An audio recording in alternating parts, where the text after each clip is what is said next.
Harry Potter and the Prisoner of Azkaban by J.K. Rowling. Chapter 10, The Marauder's Map. There were now shelves upon shelves of the most succulent-looking sweets imaginable. Creamy chunks of nougat, shimmering pink squares of coconut ice, fat, honey-colored toffees, hundreds of different kinds of chocolate in neat rows. There was a large barrel of every flavor beans, and another of fizzing whizbees, the levitating sherbet balls that Ron had mentioned. Along yet another wall, there were special effects sweets. Drible's best blowing gum, which filled a room with bluebell-colored bubbles that refused to pop for days. The strange, splintery tooth-flossing string mints, tiny black pepper imps, breathe fire for your friends. Ice mice, hear your teeth shatter and squeak. Peppermint creams that shaped like toads, hop realistically in the stomach. Fragile-looking spun quills and exploding bonbons. Harry squeezed himself through a crowd of 6 years and saw a sign hanging in the furthest corner of the shop, Unusual Tastes. Ron and Hermione were standing underneath it, examining a tray of blood-flavored lollipops. Harry sneaked up behind them. No, Harry won't want one of those. They're for vampires, I expect, Hermione was saying. How about these? Said Ron, showing a jar of cockroach clusters under Hermione's nose. Definitely not, said Harry. Ron nearly dropped the jar. Harry! Squealed Hermione. What are you doing here? How did you... Wow! Said Ron, looking very impressed. You've learned to apparate. Of course I haven't, said Harry. He dropped his voice so that none of 6 years could hear him and told them all about the Marauder's map. How come Friend George never gave it to me? Said Ron, outraged. I'm their brother. But Harry isn't going to keep it, said Hermione, as though the idea was ludicrous. He's going to hand it to Professor McGonagall, aren't you, Harry? No, I'm not, said Harry. Are you mad? Said Ron, giggling at Hermione. Hand in something that good? If I had it in, I'll have to say where I got it. Filch would know Fred and George nicked it. But what about Sirius Black? Hermione hissed. You could be using one of the passages on the map to get into the castle. The teachers have got to know. He hadn't been getting in through a passage, said Harry quickly. There are 7 secret tunnels on the map, right? Fred and George, Recon Filch already knows about 4 of them. And the other 3, one of those caved in, so no one could get through it. One of them got the Whomping Willow planted over the entrance, so you can't get out of it. And the one I just came through, well, it's really hard to see the entrance to it down in the cellar, so unless he knew it was there. Harry hesitated. What if Black didn't know about the passage was there? Ron, however, cleared his throat significantly and pointed to a notice pasted on the inside of the sweet shop door. By order of the Ministry of Magic, customers are reminded that until further notice, Dementors will be patrolling the streets of Hogsmeade every night after sundown. This measure has been put in place for the safety of Hogsmeade residents and will be lifted upon the recapture of Sirius Black. It is, therefore, advisable that you complete your shopping well before nightfall. Merry Christmas. See, said Ron quietly. I'd like to see Black try and break into Honeydukes with Dementors swarming all over the village. Anyways, Hermione, the Honeydukes owners could hear a break-in, wouldn't they? They live over the shop. Yes, but Hermione seemed to be struggling to find another problem. Look, Harry still shouldn't be coming into Hogsmeade. He hasn't got a signed form. If anyone finds out, he'll be in so much trouble. And it's not nightfall yet. What if Sirius Black turns up today? Now! He'd have a job spotting Harry in this, said Ron, nodding through the mullioned windows of the thick, swirling snow. Come on, Hermione, it's Christmas. Harry deserves a break. Hermione bit her lip, looking extremely worried. Are you going to report me? Harry asked her, grinning. Oh, of course not, but honestly, Harry, send the fizzing fizbees, Harry, said Ron, grabbing him and leading him over to the barrel. And the jelly slugs, and the acid pops. Fred gave me one of those when I was 7. It burned a hole right through my tongue. I remember Mom walloping with her broomstick. Ron stared broodingly into the acid pop box. We can't Fred's take a big of cockroach cluster if I told him they were peanuts. When Ron and Hermione had a pair for all their sweets, the 3 of them left Honeydukes for the blizzard outside. Hogsmeade looked like a Christmas card. The little thatched cottages and shops were all covered in a layer of crisp snow. There were holy wreaths on the door and strings of enchanted candles hanging in the trees. Harry shivered, and like the other 2, he didn't have his cloak. They headed up the streets, heads bowed against the wind, Ron and Hermione shouting through their scarves. There's the post office! Zunker is up here. We could go up to the shrieking shack. Tell you what, said Ron, his tear clattering. Shall we go for a butterbeer and the 3 broomsticks? Harry was more than willing. The wind was fierce and his hands were freezing, so he crossed the road and in a few minutes were entering the tiny inn. It was extremely crowded, noisy, warm and smoky. A curvy, soft woman with a pretty face was serving a bunch of rowdy warlocks under the bar. It's Madame Rosmerta, said Ron. I'll get the drinks, shall I? He added, going slightly red. Harry and Hermione made their way to the back of the room, where there was a small vacant table beneath the window and a handsome Christmas tree, which looked next to the fireplace. Ron came back 5 minutes later, carrying 3 foaming tankards of hot butterbeer. Merry Christmas, he said happily, raising his tankard. Harry drank deeply. It was the most delicious thing he'd ever tasted and seemed to heat every bit of him from the inside. A sudden freeze ruffled his hair. The door of the 3 broomsticks had opened again. Harry looked over the rim of his tankard and choked. Professor McGonagall and Flitwick had just entered the pub in a flurry of snowflakes, shortly followed by Hagrid, who was deep in conversation with a portly man in a lime-green bowler hat and a pinstriped cloak, Cornelius Fudge, Minister of Magic. In an instant, Ron and Hermione had both placed hands on the top of Harry's head and forced him off his stool and on the table. Dripping with butterbeer and crouching up outside, Harry clutched his empty tankard and watched the teachers and Fudge's feet move towards the bar, pause, then turn and walk right toward him. Somewhere about him, Hermione whispered, Mobile arbors. The Christmas tree beside their table rose a few inches off the ground, drifted sideways, and landed with a soft thump right in front of their table, hiding them from view. Staring through the dense lower branches, Harry saw 4 sets of chair legs move back from the table right beside theirs, then heard the grunts and sighs of the teachers and ministers as they sat down. Next they saw another pair of feet, wearing sparkly turquoise high heels, and heard a woman's voice. A small gillywater? Mine, said Professor McGonagall's voice. For Prince of Muddled Mead? Ta, Rosmerta, said Hagrid. A cherry syrup with a soda ice and umbrella. Said Professor Flitwick, smacking his lips. So you'll be the reductant rum, mister. Thank you, Rosmerta, my dear, said Fudge's voice. Lovely to see you again, I must say. Have one yourself, won't you? Come and join us. Well, thank you very much, Minister. Harry watched the glittering heels march away and back again. His heart was pounding uncomfortably in his throat.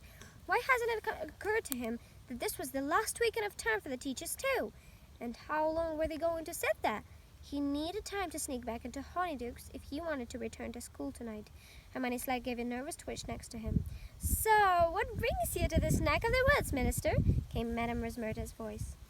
Harry saw the lower part of Fudge's thick body twist in his chair, as though he was cheeking for eavesdroppers. Then he said in a quiet voice, What else, my dear, but Sirius Black? I dare say you heard what happened up at the school at Halloween. I did hear a rumor, admitted Madame Rosmerta. Did you tell the whole pub, Hagrid? Professor McGonagall said exasperately. Do you think Black's still in the area, Minister? Whispered Madame Rosmerta. I'm sure of it, said Fudge shortly. You know that the Dementors have searched my pub twice, said Madame Rosmerta, a slight edge to her voice. Scared all my customers away. It's very bad for business, Minister. Rosmerta, my dear, I don't like this any more than you do, said Fudge uncomfortably. Necessary precaution. Unfortunate, but here you are. I've just met some of them. They're in a fury against Dumbledore. He won't let them inside the castle grounds. I should think not, said Professor McGonagall sharply. How are we supposed to teach with those horrors floating around? Here, here, squeaked tiny Professor Flitwick, whose feet were dangling a foot from the ground. All the same, demurred Fudge. They are here to protect all of you from something much worse. We all know that Black's capable of.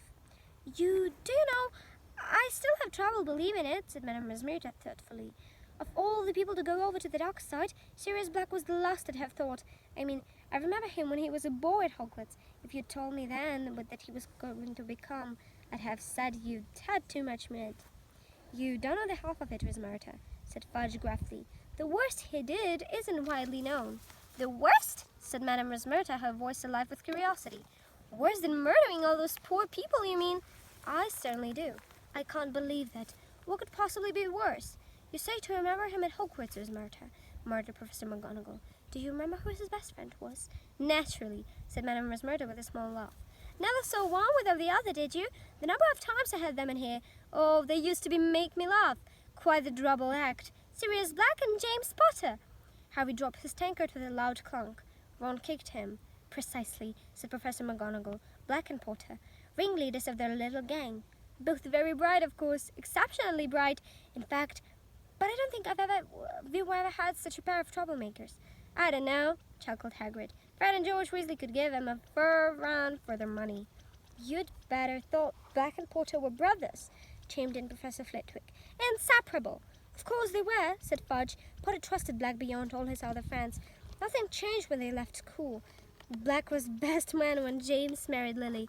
Then they named his godfather to Harry.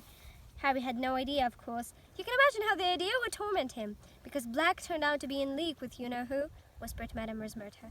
Worse even than that, my dear. Fudge dropped his voice and proceeded in a soft, low lumber. Not many people are aware that the Potters knew you-know-who was after them. Dumbledore, who was of course working tirelessly against you-know-who, had a number of useful spies. One of them tipped him off, and he alerted James and Lily at once. He advised them to go into hiding. Well, of course, you-know-who wasn't an easy person to hide from. Dumbledore told them that their best chance was the Fidelius charm. How does that work? Said Madame Rosmerta, breathless with interest. Professor Flitwick cleared his throat. An immensely complex spell, he said squeakily, involving the magical concealment of a circuit inside a single living soul. The information is hidden inside the chosen person, or secret keeper, and is henceforth impossible to find, unless, of course, the secret keeper chooses to divulge it. As long as the secret keeper refused to speak, you-know-who could search the village where Lily and James were staying for years and never find them, not even if he had his nose pressed against their sitting room window. So Black was the Potter's secret keeper? Whispered Madame Rosmerta. Naturally, said Professor McGonagall. James Potter told Dumbledore that Black would die rather than tell where they were, that Black was planning to go into hiding himself. And yet, Dumbledore remained worried. I remember her offering to be the Potter's secret keeper himself. He suspected Black, gasped Madame Rosmerta. He was sure that somebody close to the Potters had been keeping you-know-who informed of their movements, said Professor McGonagall darkly. Indeed, he had suspected for some time that someone on the our side has turned traitor, and was passing a lot of information to you-know-who. But James Potter insisted on using Black? He did, said Fudge heavily. And then, barely a week after the Fidelius charm had been performed, Black betrayed them, breathed Madame Rosmerta. He did indeed. Black was tired of his double agent role. He was ready to declare his support openly for you-know-who, and he seems to have planned this for the moment of the Potter's death. But, as we all know, you-know-who met his downfall in little Harry Potter. Powers gone, horribly weakened, he fled, and this left Black in a very nasty position indeed. His master had fallen at the very moment when he, Black, had shown his true colors as a traitor. He had no choice but to run for it. Filthy stinking turncoat, Hagrid said, so loudly that the half-bow went quiet. Shh, said Professor McGonagall. I met him, growled Hagrid. I must have been the last to see him before he killed all them people. It was me that rescued Harry from Lily and James' house after they were killed. Just got him out of the ruins, poor little thing, with a great slash across his forehead and his parents dead. And Sirius Black turns up on that flying motorbike he uses to ride. Never occurred to me what he was doing there. I didn't know he'd been Lily and James' secret keeper. Thought he just heard the news of you-know-who attack and come to see what he could do. What a shanking how he was. And you know what I did? I comforted the murdering traitor, Hagrid wrote. Hagrid, please, said Professor McGonagall. Keep your voice down. How was I to know he wasn't upset about Lily and James? It was you-know-who he cared about. And then he says, give Harry to me, Hagrid. I'm his godfather. I'll look after him. Huh! But it had me orders from Dumbledore, and I told Black no. Dumbledore said Harry wanted to go to his aunt and uncle. Black argued, but in the end he gave in. Told me to take his motorbike to get Harry there. I won't need it anymore, he says. I shouldn't know there was something fishy going on then. He loved that motorbike. Why was he giving it to me for? Why wouldn't he need it anymore? Fact was, it was too easy to trace. Dumbledore knew he'd been the Potter's secret keeper. Black knew he wasn't kept far to run in the front night. Knew it was a matter of hours before the ministry was after him. But what if I'd given Harry to him, eh? I bet he would have pitched him off the bike halfway out the sea. His best friend's son. But when a wizard goes over to the dark side, there's nothing and no one that matters to them anymore. A long silence followed Hagrid's story, and Madame Rosmerta said with some satisfaction, but he didn't manage to disappear, did he? The Ministry of Magic caught him up the next day. Alas, if only we had, said Bush bitterly. It was not we who found him. It was little Peter Pettigrew, another of the Potter's friends. Maddened by grief, no doubt, and knowing that Black had been the Potter's secret keeper, he went after Black himself. Pettigrew, that fat little boy who was always tagging along them and that Hogwarts, said Madame Murta. Hero worshipped Black and Potter, said Professor McGonagall. Never quite in their league, talent-wise. I was often rather sharp with him. You can imagine how I regret that now. She sounded as though she had a sudden head cold. There now, Minerva, said Fudge kindly. Pettigrew died a hero's death. Eyewitnesses, muggles, of course. He wiped their memories later, told us how Pettigrew cornered Black. They say he was sobbing. Lily and James, Sirius, how could you? And then he went to his wand. Well, of course, Black was quicker, blew Pettigrew to smithereens. Professor McGonagall blew her nose and said thickly, Stupid boy, foolish boy, he was always hopeless at dueling. Should have left it to the ministry. I tell ya, if I'd got the Black before the little Pettigrew did, I wouldn't have messed around with wands. I'd ripped his limb from limb, Hagrid growled. You don't know what you're talking about, Hagrid, said Fudge sharply. Nobody but trained head wizards from the magical law enforcement squad would have stood a chance against Black once he was cornered. I was junior minister in the Department of Magical Catastrophes at the time, and I was one of the first one of the scene after Black murdered all those people. I will never forget it. I still dream about it sometimes. A crater in the middle of the street, so deep it had cracked the server below. Bodies everywhere, muggles screaming, and Black standing there laughing with that was left of Pettigrew in front of him, with a heap of blood-stained ropes and a few fragments. Fudge's voice stopped abruptly. There was the sound of 5 noses being blown. Well, there you have it, Miss Murta, said Fudge quickly.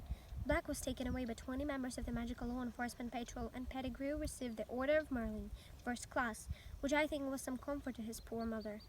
Black's been in Azkaban ever since. Madame Murta let out a long sigh. Is it true he's mad, Minister? I wish I could say he was, said Fudge slowly. I certainly believe his master's defeat unhinged him for a while. The murder of Pettigrew and all those muggles was the action of a cornered and desperate man. Cruel, pointless. Yet I met Black on my last inspection of Azkaban. You know, most of the prisoners in there sit murmuring to themselves in the dark. There's no sense in them. But I was shocked at how normal Black seemed. He spoke quite rationally to me. It was unnerving. You'd have thought he was merely bored, asked if I finished with my newspaper, cool as you please, said he missed doing the crossword. Yes, I was astounded at how little effect the Dementors seemed to be having on him. And he was one of the most heavily guarded in the place, you know. Dementors outside his door day and night. But what do you think he's broken out to do? Said Madame Murta. Good gracious, Minister, he isn't trying to rejoin you-know-who. I dare say that his eventual plan, said Fudge evasively, but we hope to catch Black long before that. I must say, you-know-who alone and his friend list is one thing, but giving Black his most devoted servant, and I shudder to think how quickly he'll rise again. There was a small chink of glass on wood. Someone had set down their glass. You know, Cornelius, if you're dining with the headmaster, you'd better head back up to the castle, said Professor McGonagall. One by one, the press of feet in front of Harry took the weight of owners once more. Hams of cloaks swung into the sight, and Madame Murta's glittering heels disappeared behind the bar. The door of the 3 broomsticks opened again, and there was another flurry of snow, and the teachers disappeared. Harry, Ron and Hermione's faces appeared under the table. They were both staring at him, lost for words.